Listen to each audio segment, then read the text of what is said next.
After playing the Houston Rockets twice in 1 week, Nikola Jokic had this to say about Alperen Sengun. They need to play a little bit more through him. The guy has the talent. He can pass the ball. He can post up. He has the touch. And I couldn't agree more. Their offense looks stagnant and chaotic whenever he doesn't touch the ball, while with him, everything starts to flow in nicely. So why the Rockets head coach Stephen Silas is refusing to play and use him more. Being on top of it. So a lot of confidence here with Sengun. What a move right by Jokic! We all know how dangerous Sengun can be offensively, but the Turkish big man is only 29th among all centers in minutes per game. That means he plays the least minutes of all the starting centers throughout the league. And to begin the season, he wasn't even jumping for the ball at midcourt, with Bruno Fernando taking his spot. One possible explanation for it is Sengun's defensive liability. He is sometimes too slow in drop coverages and also does not offer rim protecting skills, which are so valuable in today's NBA.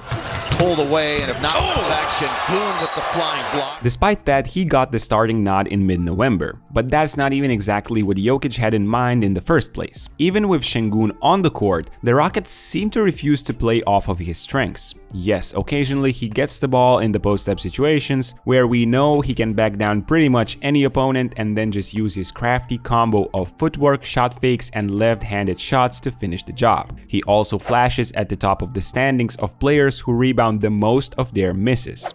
In practice a few times. Misses the hook. Another offensive rebound for Sengun, who's playing like a man possessed. Whirls, scores.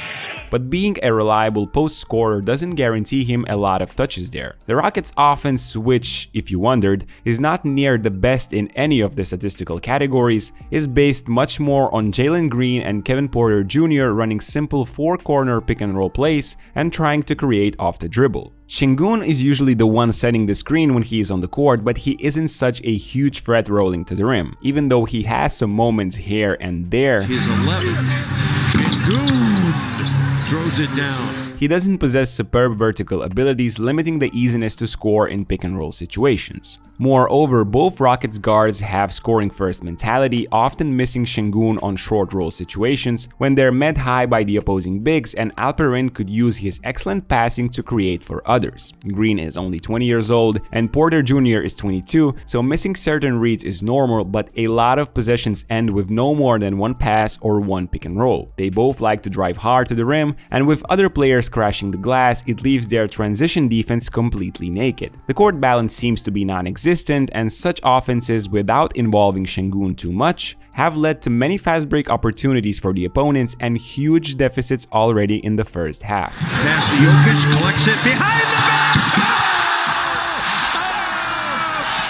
What's even weirder though is that when Sengun is out there with bench players like here, they tend to forget why he was selected in the NBA draft in the first place. He is the most efficient with the ball in his hands, yet he is running around with no plays and no real impact, while second unit guards are trying to create something out of nothing. Stephen Silas will occasionally throw in 1 or 2 high post situations for Sengun, but you might have to wait 1.5 games to see it happen again. This is the spot where Domantas Sabonis is shining in Sacramento right now, and I would love to see Alperen get the ball more here as well and simply scan the area around. Off-ball screens is a great way to get coveted catch-and-shoot opportunities for your guards, and with Sengun's vision, you can definitely do that. If that doesn't work, flow into an easy handoff for a longer possession, making the defense work on this side of the court. In the end, if nobody's open, you can always count on Sengun to drive face up to the rim and use those smooth footwork skills once again.